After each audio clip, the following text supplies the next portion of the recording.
I blame a lot of this though on older men. In the 80s and the 90s, men in a position of power, they were just more than happy to say, okay, we'll go out there and hire lots of women and have affirmative action. I don't care. I'm in a position of power. But they sure forgot about their sons. I don't have to tell you things are bad. Everybody knows things are bad. It's a depression. Everybody's out of work or scared of losing their job. The dollar buys a nickel's worth. Banks are going bust. Shopkeepers keep a gun under the counter. Punks are running wild in the street, and there's nobody anywhere who seems to know what to do, and there's no end to it. We know things are bad, worse than bad. They're crazy. The air is unfit to breathe, and our food is unfit to eat. I don't want you to protest. I don't want you to riot. I don't want you to write to your congressman because I wouldn't know what to tell you to write. I don't know what to do about the depression and the inflation and the Russians and the crying in the street. All I know is that first, you've got to get mad. You've got to say, I'm a human being. My life has value. You're listening to Toward Anarchy on the Republic Broadcasting Network. Here's your host, Michael Storm.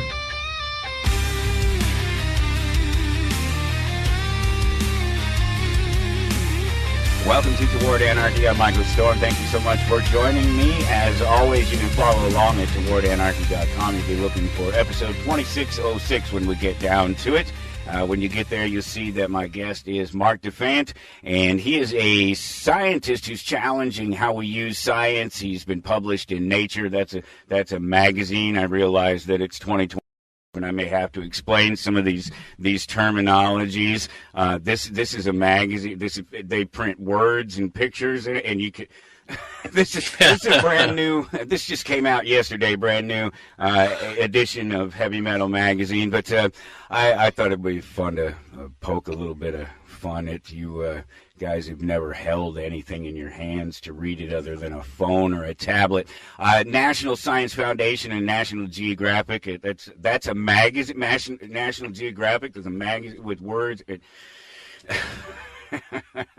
They helped fund his research on volcanoes over the years, and like many of us, he's concerned about the political and social debates being framed as scientific with no particular evidence to support the claim.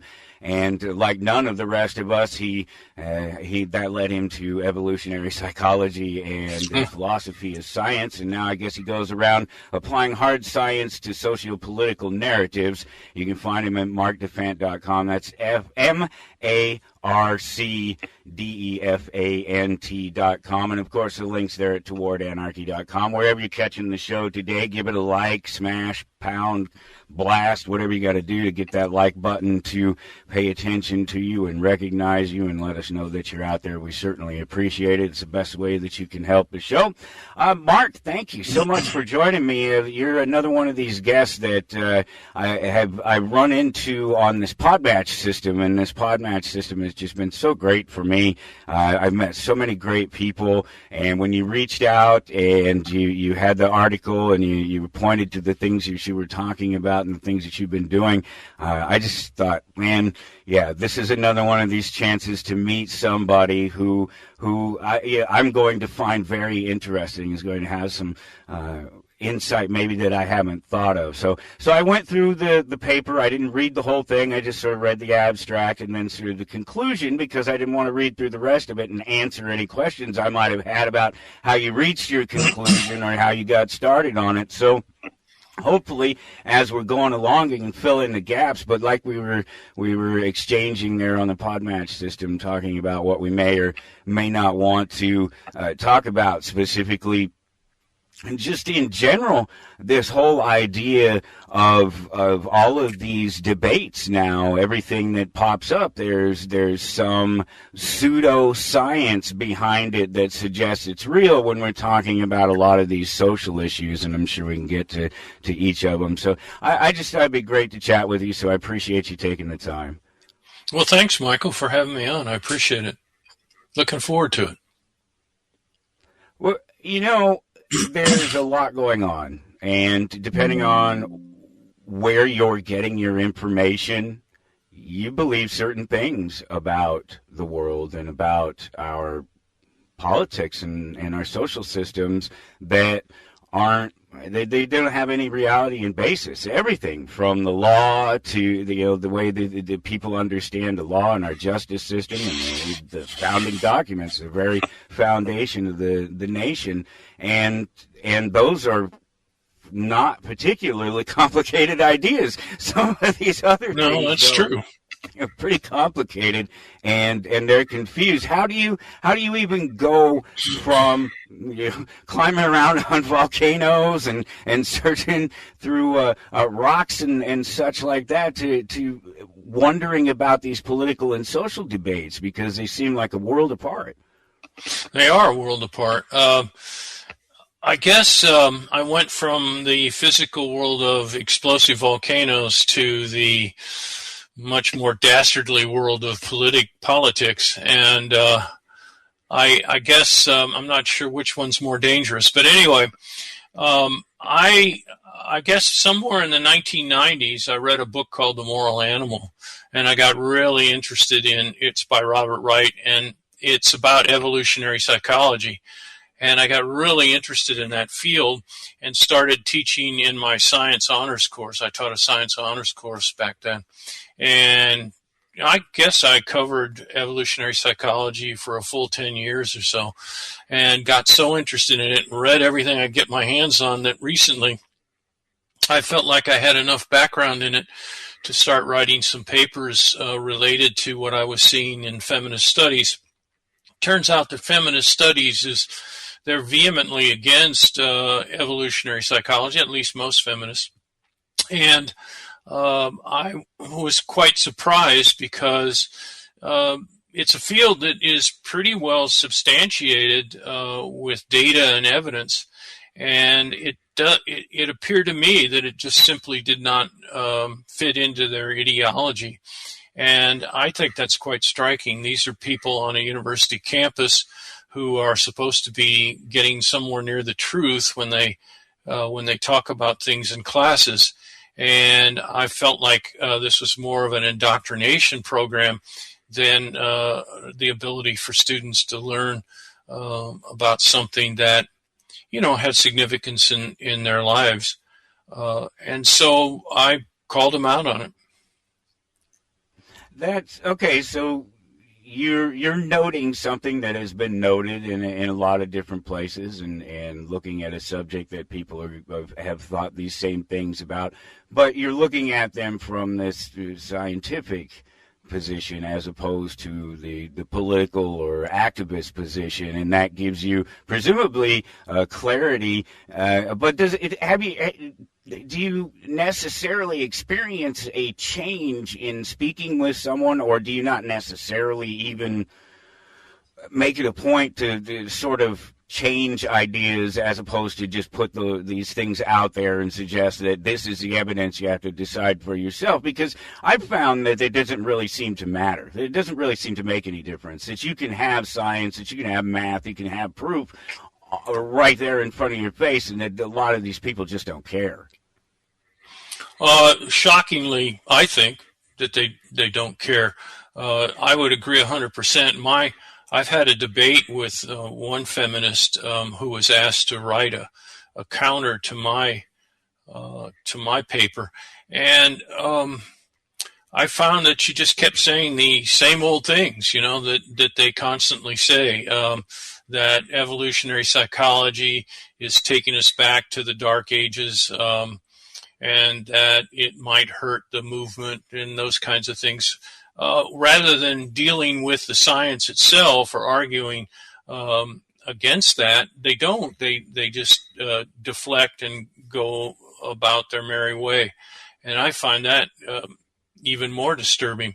I would prefer them to tell me I'm crazy on the facts and argue that way rather than just be dismissive.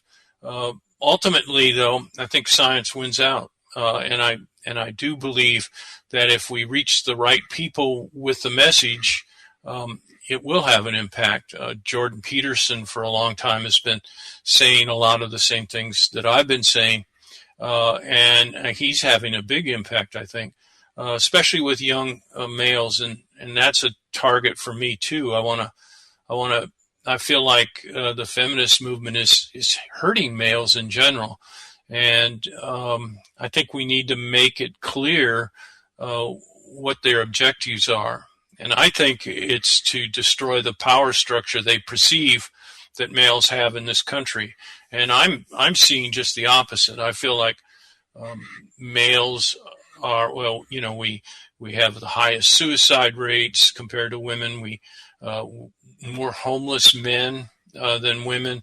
We have to go fight in wars. Our medical, we have no, women have this, big thing in medicine where there's a lot of initiatives in female medicine. We don't see any of that with men. So I think men are becoming disadvantaged. Certainly more women now go to college and graduate from college than men. There's more women getting PhDs than men. So I feel like this is more of a crisis among men than there is any crisis among women.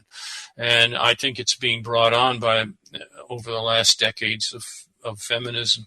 And I don't know what your audience is interested in, but I'm happy to get into the science that supports my claims, if you'd like, or we can just move on to something you're interested in. I don't know.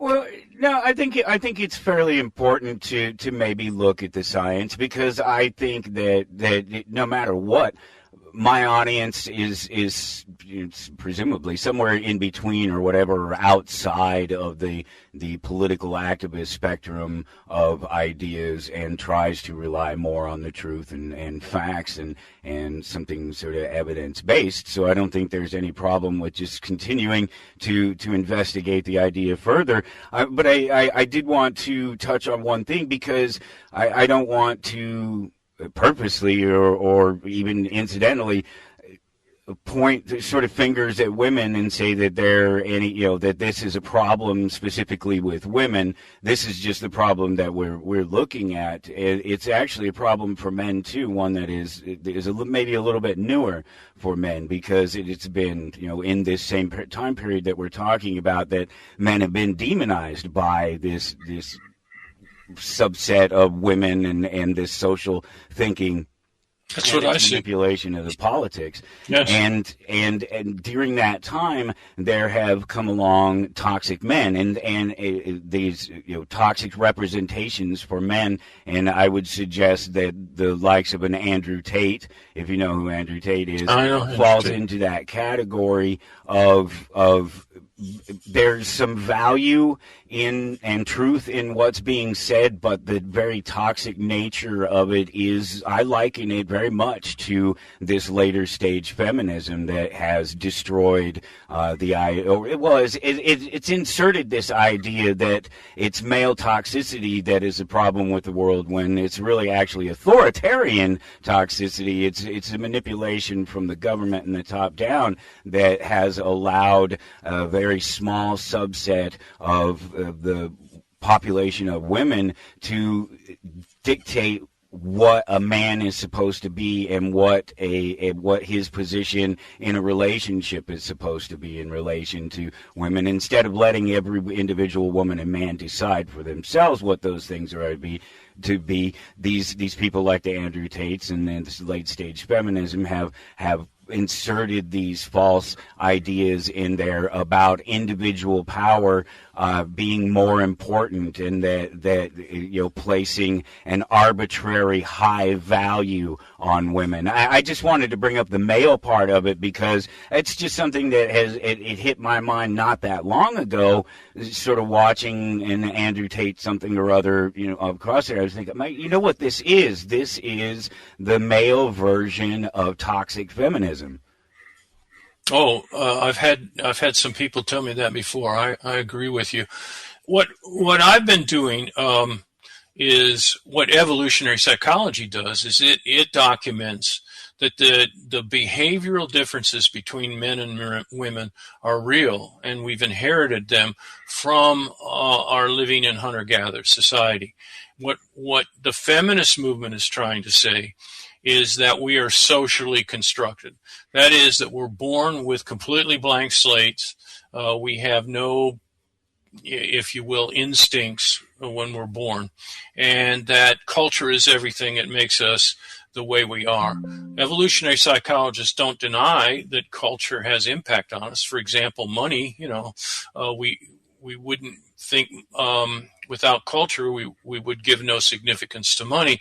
So certainly there are some things that are socially constructed, but gender and even some people say sex, they're not socially constructed. This is a physical adaptation. We behave masculine and feminine, and we have those behaviors because that's what attracts the opposite sex, and that's what it's all about. That is evolution. That's what evolution is all about, whether you pass your genes on or not. I'm not saying that you're good if you pass your genes on or you're bad if you don't. I'm just saying that nature works on that premise. And so the idea that our behavior is somehow socially constructed seems to be a hastily arrived at conclusion that certainly supports their ideology, but doesn't support any reality.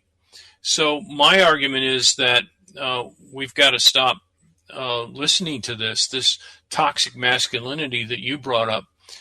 Drives me crazy.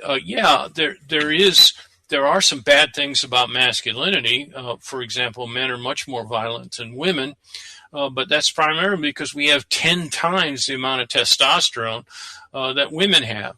So women aren't as violent, but at the same time, that testosterone is what makes us good protectors. It's what makes us great hunters when we were out there trying to bring down high protein animals to feed the family and the society or the tribe. So there are a lot of damn good things about being masculine, and I don't think that men should be denigrated because we're masculine. And it just becomes so ingrained in our culture that I feel like men are sort of afraid to deny their masculine, or they're afraid to have masculinity. I see the universities becoming feminized. It seems like there's a hatred towards anything that they perceive as masculine, and God forbid if we had men that are masculine in the university. So, yeah, I think you're at a disadvantage if you're masculine in our universities. Seems to be feminism is the du jour, the way to be, so to speak. Well, so I take it that they then deny this evolutionary science ultimately because they're saying that because these things are a social construct, and yeah, they may be a social construct, but they're a deeply ingrained social construct that goes back many days, couple weeks, couple million years probably. There's something that have developed over time, and those roles are fairly natural and accepted. So yes. They deny them though because they can change them, because today they you hit on choice. It. That's exactly right. They want to be able to change us. So I think the ultimate goal of the feminist movement is to make us all alike. They believe, yes, they believe that women are equal to men in every case, except physically. I think they do admit that there are physical differences between men and women, astonishingly. And my point is, well, if we've inherited through evolution physical differences, shouldn't we also have inherited some behavioral differences too? And they're like, oh, no, that's not true. We get everything through our culture.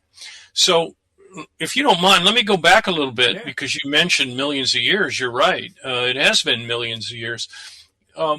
We started evolving towards Homo sapiens somewhere between 7 and 4 million years ago. That's when we believe that humans or our ancestors came out of trees, started walking on the savanna.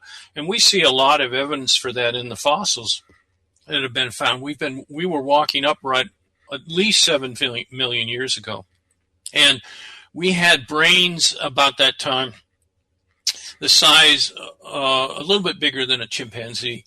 And throughout time living on the savanna, that brain evolved from a sort of a chimpanzee size to the brains we have today, which is an incredible change physically, as well as, of course, our abilities to think. And we still don't know precisely what caused that fast brain development. Probably something out there on the savannah for survival. But well, I imagine it's just a lot of it is just the drastic difference of a tree life versus a ground life, and knowing that that what you do with your hands and what you have to do to adapt and manipulate your environment around you, the more you do it, the more it creates physical pathways in your brain to create shorter paths between the communication here and here. Those physical pathways are created in the brain, so it stands to reason that it's not small enough to have all of these physical pathways, that over that shorter period of time it has to grow to keep up with it. That's what comes to me as soon as you said that. Well, I think your point is well taken. Communication may have been the reason why we have big brains. You have to detect whether people are lying or not. You have to get into social structures and understand that social. So it required big brains, and big brains were probably successful in that social environment. I think that all played in. It might have even been language that helped us develop large brains. Yeah. But whatever it was, it happened in a relatively short time, and that had a huge impact on the way we behave. For example, a fetus could not come to full development within a woman because the female delivery system is not large enough to handle the big brains. Oh, okay. So fetus come out about only 25% of brain development, and when a fetus comes out and becomes a baby, you've got a totally dependent. And anyone that has kids knows that baby is completely dependent on the mother and the father, and so this changed behavior in women to something that we don't see much in the animal kingdom, and that is that. Women started looking for men that gave them parental investment. We call it parental investment. What it means is they started looking for men that would give support to the family and the child and, of course, the woman. And that led to a selection process where men agreed to have to help out with the raising of children. And they got what they wanted, which was sex. They got access to the female. And this is why, by the way, one of the reasons why women are more hesitant to have sex indiscriminately than men are. It's primarily due to the fact that they might be stuck raising a baby, which probably doesn't surprise anybody. And particularly in hunter-gatherer society, you could imagine how difficult it would have been in hunter-gatherer society if you didn't have the help of a male supporting you. For protection from other men, for one thing. If you're single and a female, you were subject to stress from other males. So all of this leads to the selection of men by women who were masculine. That is, they were willing to go out and earn the bacon, so to speak, hunt wild animals, required a lot of male interaction to hunt those large beasts. It was also men that had to be brave. These were animals that could kill them. We don't think of that, but a deer or a moose can be very dangerous if you're out there hunting them with, spears or whatever humans hunted those beasts with. Depends on what time in the sequence. But Homo sapiens ended up then being unusual in the animal kingdom because we have this male parental investment. A lot of times males just contribute sperm and leave, and they leave the female to raise the offspring. So it's led to what I call an evolutionary patriarchy. We evolved to have men that tend to be leaders and women that tend to want to raise children. And it's not surprising then that men in society early on have been the leaders in those societies. And it's really been for the last 40 or 50 years where women have started to see freedoms in our society because men have agreed to relinquish some of those positions. What I will tell you that patriarchy is not, is it's not a bunch of men getting together and trying to figure out how to repress women or subjugate them, which is what women say, or feminists say, the patriarchy is. What the patriarchy was is a natural evolution of this male-female interaction. And we're addressing those issues today. I've said a lot, so I'll kind of give you a chance to see if there's any area that you're not leaving me behind. This is. Oh, I didn't mean that. I just meant. And the rest of them, they're never going to catch up. So. Okay. Well, yeah, it's just. I don't know. It's upsetting to me to see women trying to paint men as such bad creatures when we're really not. Yeah, we do commit violence. We do commit more crime than women, but that's, I guess, in somewhat the price to pay for women selecting men the way they are. Yeah, absolutely, and particularly if you're this far down the road and you go ahead and you allow every sort of social movement or political ideology to infect what you.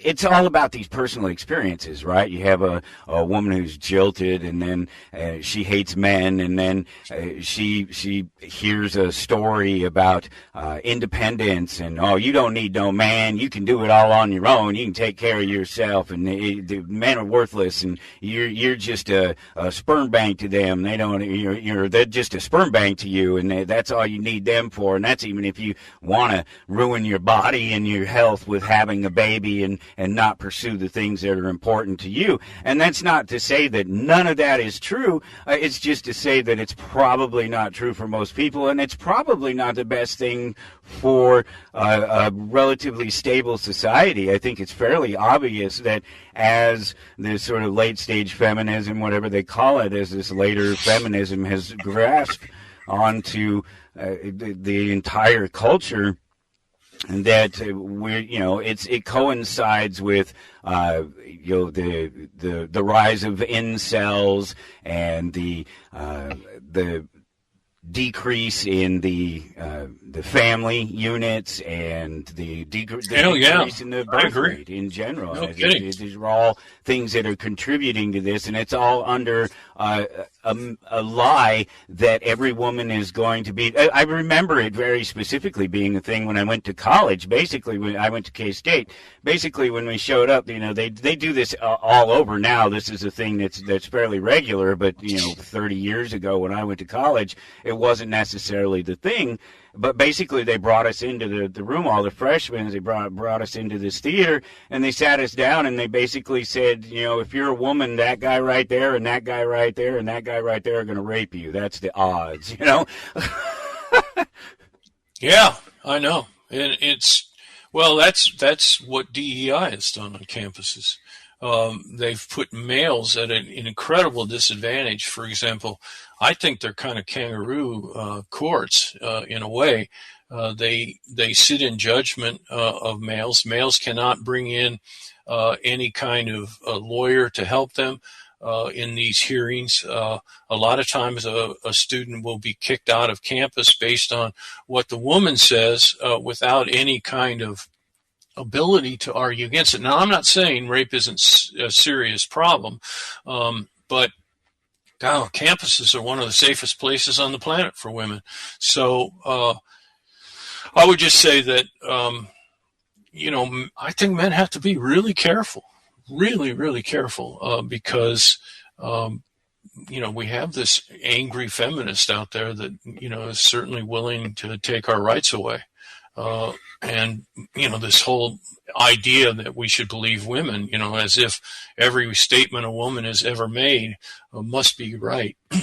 We all, I think most of us as men, we love women. I know I do. I got a wife and daughter and had a mother and have a sister. So, but I think that we sometimes lose track of, how we can be taken advantage of by this love we have of women.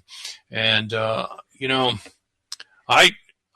I think that women are just great in general, but there's this fringe out there that is very powerful and wants to take away a lot of our freedoms, and is doing so quite effectively.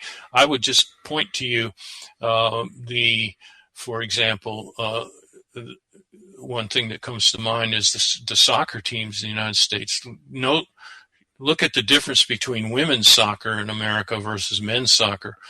Men make much more money in U.S. soccer than women do, and yet the women's team is heavily funded and the men's team is not. There's no support out there in the college level for men's soccer. So it's not surprising that we go to the Olympics and never place in soccer, but the women are out there winning gold medals at many Olympics. So, yeah, I see a dichotomy developing here, and I find it kind of concerning, particularly in the idea of constantly using affirmative action to hire women, particularly in fields where women don't show any interest in. There's this big effort to get women into computer science. Well, women aren't interested in computer science. Study after study shows that they're not interested in STEM as much as they are social issues.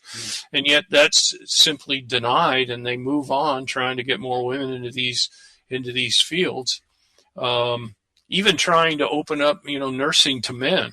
Well, men don't want to be nurses, so in general. If you want to be a nurse, that's fine. There's some that care.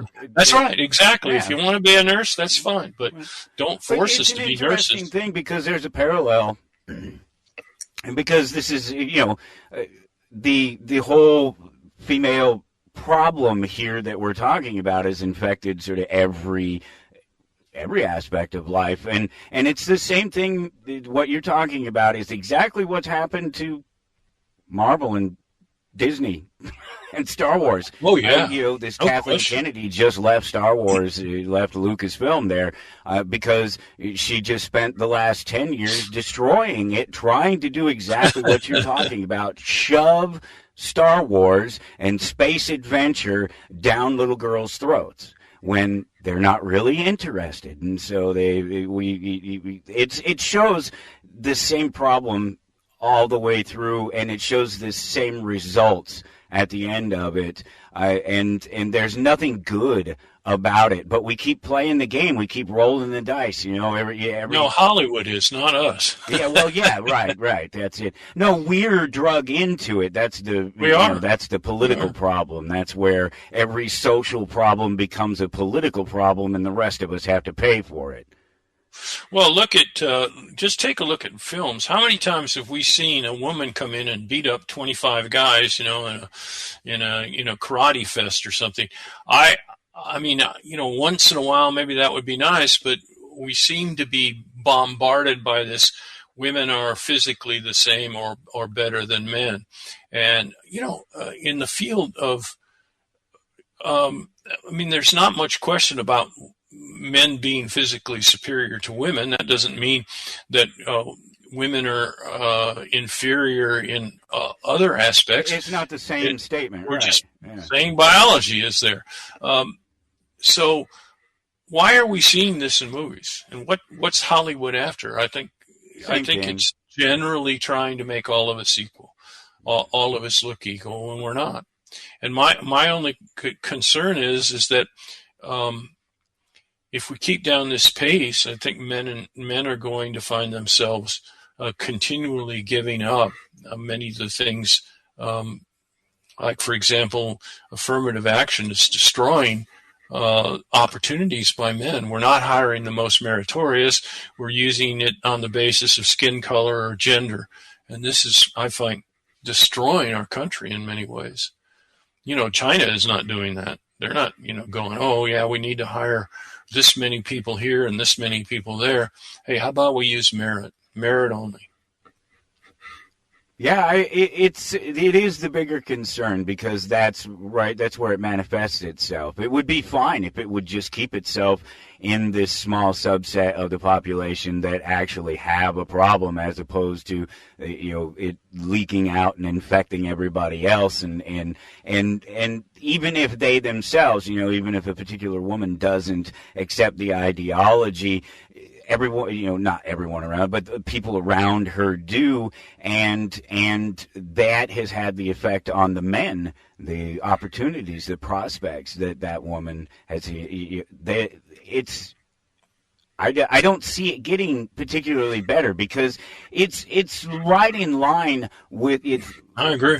Yeah, it's right in line with everything that happens politically. That's part of the real problem. Again, like I just said, is that all of these social problems then become a political problem, and then they become everybody's problem, because they become socialized problems instead of just a social problem that certain social groups are dealing with.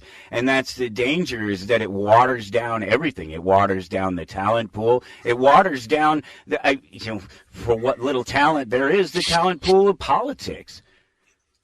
Yeah, and I blame a lot of this though on older men. In the 80s and the 90s, men in a position of power, they were just more than happy to say, okay, we'll go out there and hire lots of women and have affirmative action. I don't care. I'm in a position of power. But they sure forgot about their sons when they did all of that. And, I have a daughter, but I don't want men, being that are more meritorious, her taking the position, and I don't think she wants to either. So I think we've got to reassess where society is going here. Fortunately, I won't get into that, but it seems like lately we have started to get this DEI stuff out of our system, and that's a real bad system, boy. Well, yeah, because it's not the end result, but it's sort of one of those transitional things. Oh, I agree. That takes this toxicity and this failure, this race to the bottom, to a whole nother level, because you're purposely setting out to say that there's a certain group that you're not even going to look at, that it doesn't matter what their skill set is, nothing matters. You're just setting this entire group of possibilities aside, and if nothing else, that just reduces the pool that you can choose from, the pool of talent that you have to choose from, which is never a good idea. You're always wanting to expand the talent pool. That's the problem with DEI, is that it replaces the entire notion of what creates a meritocracy, what is considered meritorious, actions, behaviors. It turns it into a secondary feature to, well, you got to hire the person first, and it gives you this illusion that diversity is something other than a diversity of talent, but that it's a diversity of color, that you should be able to see it, that you should be able to see the blue hair and the pink hair and the dark skin, and that you should be able to tell that that's why we're diverse. Well, yeah, that's diverse in color. Yeah, it's all very good point. I think that diversity was a way to. We started using the term diversity, I remember, because affirmative action got to be something bad, and people didn't like affirmative action, so they switched to diversity to make us believe that diversity was somehow good. They never told us how diversity was good, so I've never really completely understood why diversity is more important than merit, but we keep hearing this constantly, and I hear men parrot this all the time. Well, tell me how diversity is so good. And does it really mean that, men are 80% in computer science?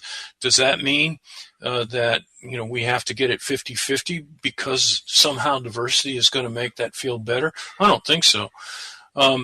So So I constantly see this idea that any discrepancy is not taken as something behavioral, that is, men and women choosing different fields. It's taken as there must be discrimination going on there. And that is just plain wrong. It's a wrong mentality. There's no discrimination. And I'm very confident to say that. There's no discrimination going on when we have more men going into computer science.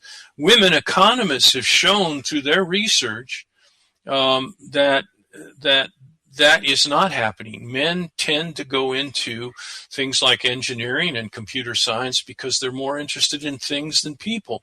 And women tend to go into social things, nursing, medical fields, because they're more interested in people. It goes back to this maternal, they have estrogen in their system.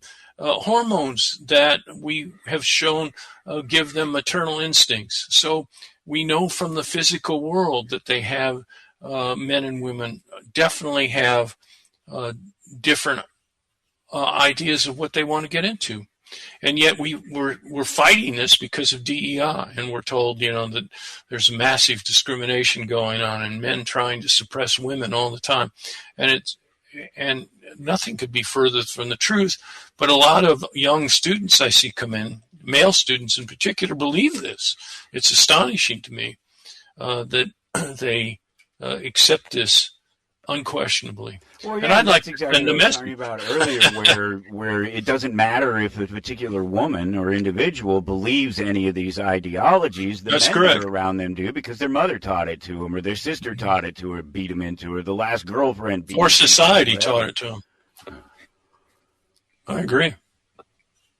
Dangerous. It's It kind of is. scary.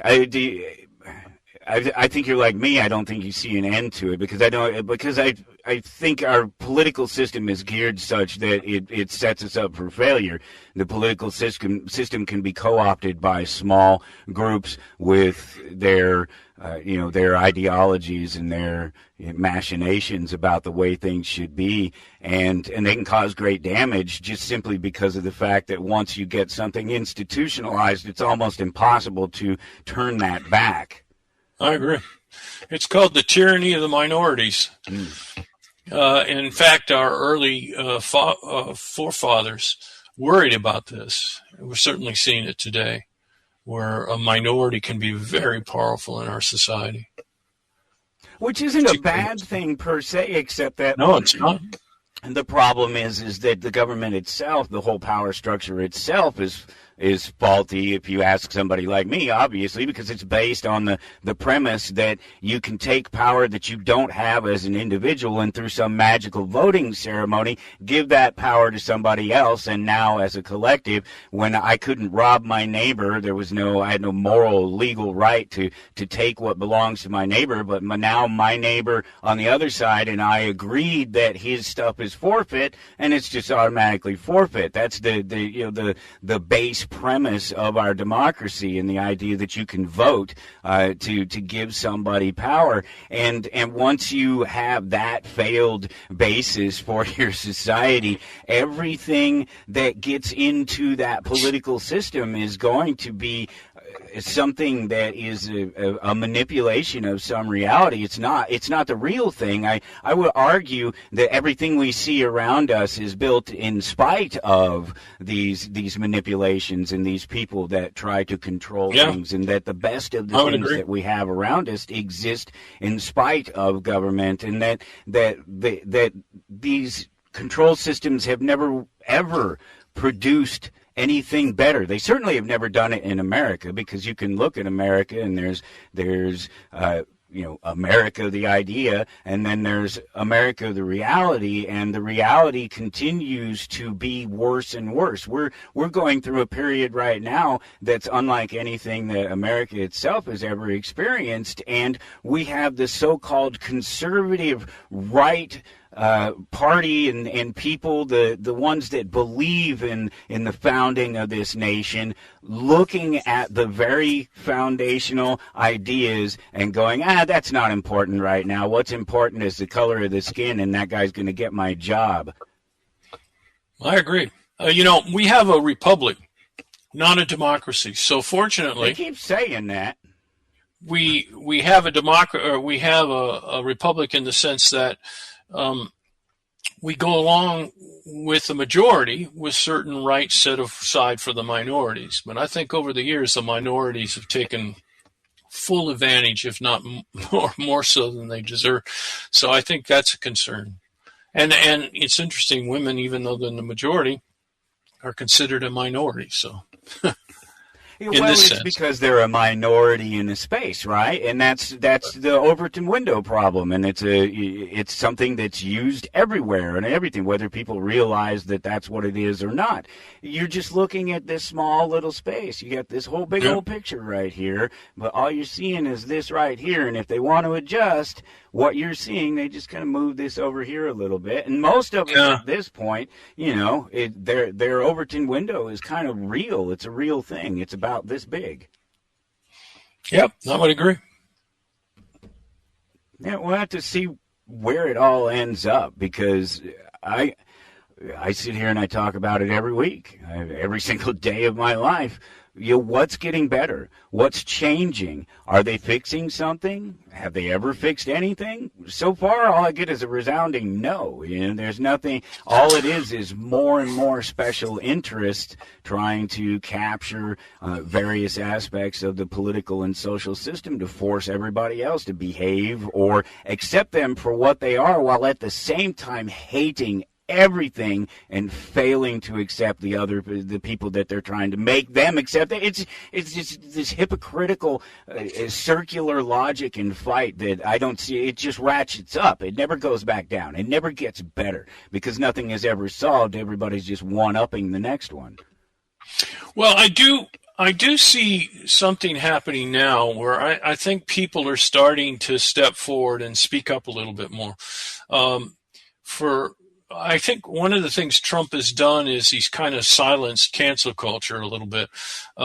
So I've been able to get some support from administration and at least having free speech where I can safely speak up. I didn't feel that way 5 or 10 years ago. Well, I mean, what's Jordan Peterson, right? He's right there in the same space that you're at, and you see what happened to him and how it has affected everything that he's done since then. It's been an issue. Yeah, that's crazy. I agree.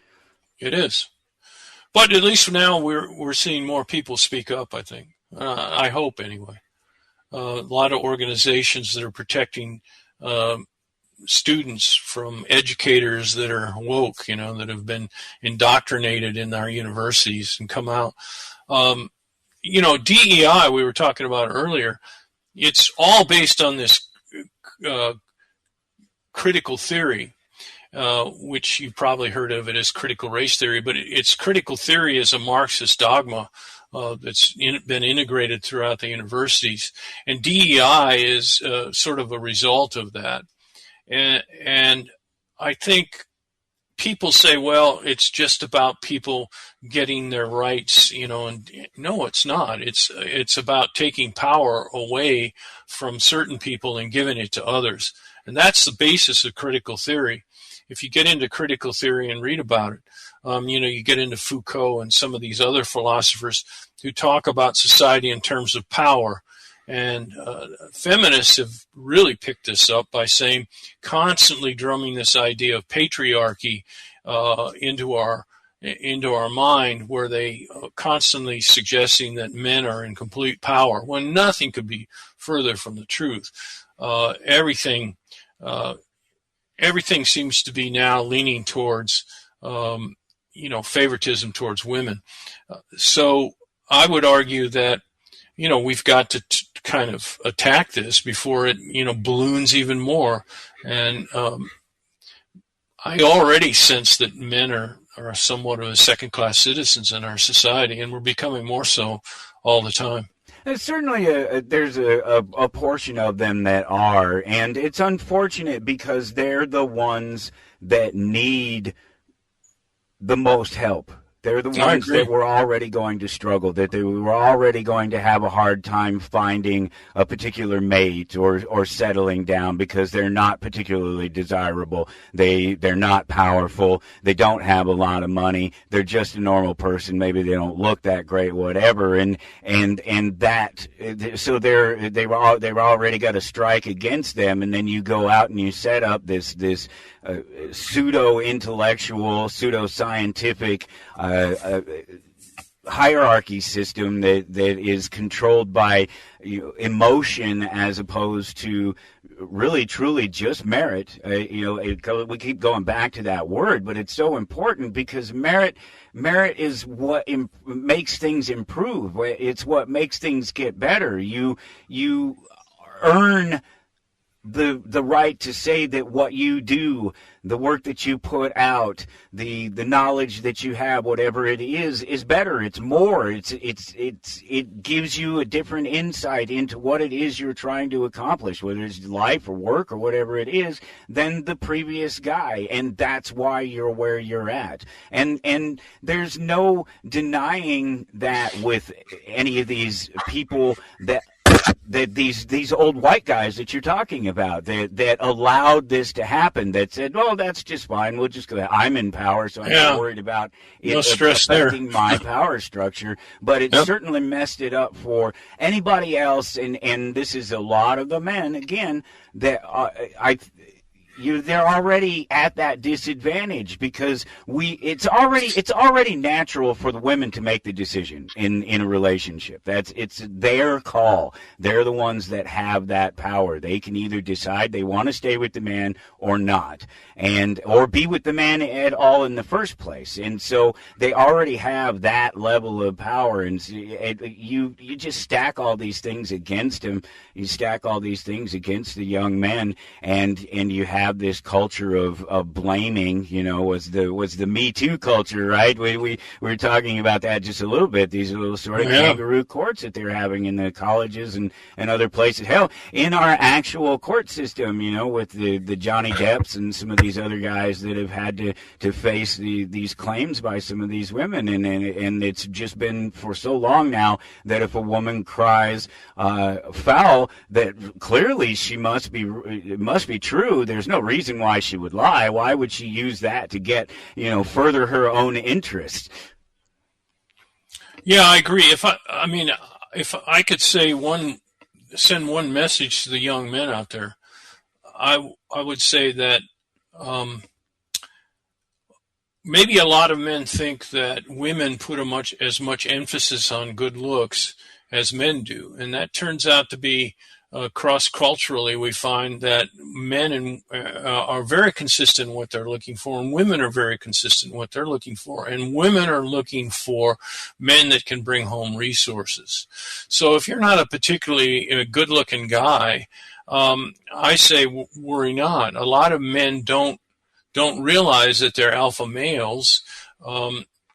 If you're going to college, like you say, or if you're in a field like you're an electrician where you're making very good money, these are things that you should be proud of, and they're bringing home the bacon, so to speak, and that's really what women want. They want men that are going to support that family, and so I feel bad for a lot of men because they've been beaten down by women and or just by society, not necessarily by women. It's hard to get yourself out there and be turned down a lot. So emphasize the things about yourself that women will find attractive, like having a good job, or being a go-getter, or being kind, a loving father. That's one thing I tell my own son. I say, man, if you want to attract a woman, keep yourself clean and be nice. That's all you got to do. It's very important. That's it. Yes. Yeah, I agree. Really looking for. I mean, they want some confidence. They want to see, but they're not necessarily looking for specifically the square jaw, absolutely guaranteed to bring home the bacon, I guess you could say. I mean, they want somebody they can trust, somebody that they feel secure in, that when they go to sleep at night, that he's not going to disappear, that he'll still be there watching over the family, exactly. And that his watching over the family is actually protecting them, that he's not just so boastful, sort of not capable of being a man. There's this toxic masculinity conversation that's running in the background here, and when the reality is that a strong man is a dangerous man, is a man who knows that he's dangerous and controls himself. That's what makes a good strong man, is the man who recognizes that he can cause great harm and doesn't. The guy that isn't capable of causing great harm, who cares? Well, and we should be constantly. I feel so bad because I see a lot of women out there that would like to be in relationships. Right. It's just like we're not hooking up. Maybe it's because we've all gone back to being in on social platforms, and we haven't found ways to get out there and meet each other. But I would love it if we had more ways for young men to meet young women, and yet it seems like there are a lot of barriers to that right now. And it's not a way where men have to develop confidence with women. And it's very hard to do that when you're, talking to someone with a screen between you, whether it's a phone or a, computer or whatever. So especially men, because again, we've been talking about this all along. With the men, everything is sort of tactile and external. And, yes. That's what makes them happy, is being able to manipulate the universe around them. Mm-hmm. Yeah, I'd agree. We're down to like the last couple minutes here. We have about 2 minutes or so. Is there anything that you haven't said that you should say, you'd like to say, a piece of advice, whatever it is? Well, I'm just trying to encourage young men. It's a tough road right now, particularly when you go to jobs and you're told we're looking for women, and you don't fit the bill. But I think men need to start insisting, on equal treatment and merit as the reason. And I think some of us old farts can help out that way by emphasizing that right now society is not fair towards men, and we're discriminating against men for simply being men, and that seems very, very wrong to me, as wrong as any previous discriminations against any group, and we should start recognizing that and dealing with it. Yeah, I think if we don't, it's certainly going to ensure that we stay on the path that we're headed now. It's maybe not the thing that's going to change America, but it's certainly right in there in the sort of things that it's going to make it possible to change America. Because again, we're talking about these captures, the tyranny of the majority. That's the short of it. Yeah, it really truly is that, and as long as we're in that position, it's never going to get better. And, I agree. And so it really won't matter. It just won't matter what the men or the women think, because the system is what controls us all. And right now, toxic feminism is a part of the system. It's ingrained into the system. And thank you, Mark, for being out there and fighting against it and using the science to do it, because just having the conversation, it hasn't necessarily changed things a lot. No, I understand that. Well, thanks for having me, Michael. Yeah, I really appreciate anytime, that. Anytime, my friend. There's a million more things that we could talk about, going over for sure. Sort of your bio and your history and everything, and maybe we'll get a chance to do that again sometime. We got to let you go, though. MarcDefant.com, and, of course, everything you need to know about him will be at towardanarchy.com, episode 2606, and we'll see all of you next week. Until then, take care. The single biggest intellectual error during my political lifetime has been to confuse freedom with equality. In fact, equality being an unnatural condition which can only be enforced by the state, is usually the enemy of liberty. You're listening to Toward Anarchy on the Republic Broadcasting Network.